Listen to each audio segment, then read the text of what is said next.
নমস্কার সকলকে, স্বাগত জানাই নতুন একটা মিনি ব্লগে। বসন্তের একটু যেই গরমকাল শুরু হয়েছে অমনি এই গাছগুলোই আমাকে জল দাও জল দাও জল দাও শুরু করেছে। তারপর আমি ভাবলাম যে না, সত্যিই তো গরমকালে জলের ডিমান্ড একটু বেড়েই যায়। তাই সেই কারণে ভাবলাম যে না, এদের চাহিদাটা পূরণ করাই যাক। তাই ফটাফট বোতলে জল ভরে স্প্রে মেশিনটা কানেক্ট করে শুরু করলাম গাছে জল দেওয়া।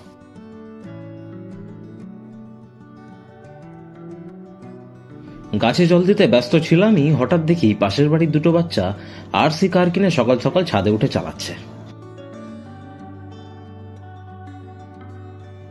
ওদের খেলা সাইডে রেখে পাড়ায় বেরিয়ে এসে দেখি হনুমান মূর্তির বানানোর কাজ শুরু হয়ে গেছে।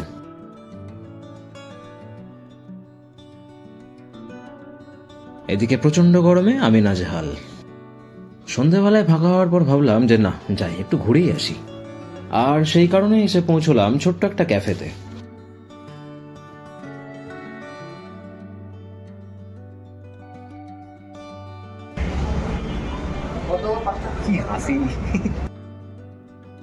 সময় হয়েছে বেরোনোর। ক্যাফে থেকে বেরিয়ে একটা নিরিবিলি জায়গা থেকে দাঁড়ালাম। নিরিবিলি কম, ভুতুরে জায়গা বেশি মনে হচ্ছে।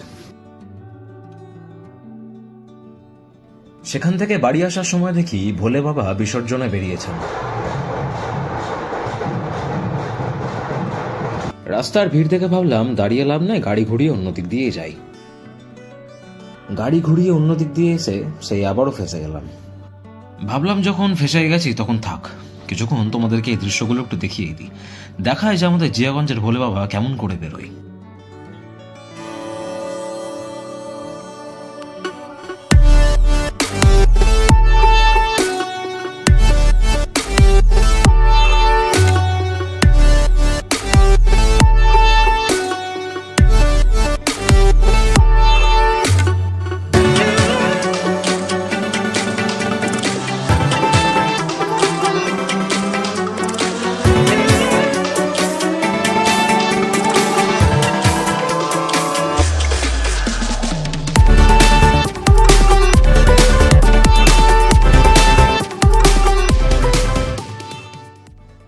যাই হোক, সবাই চলে যাওয়ার পর আমিও রওনা দিলাম বাড়ির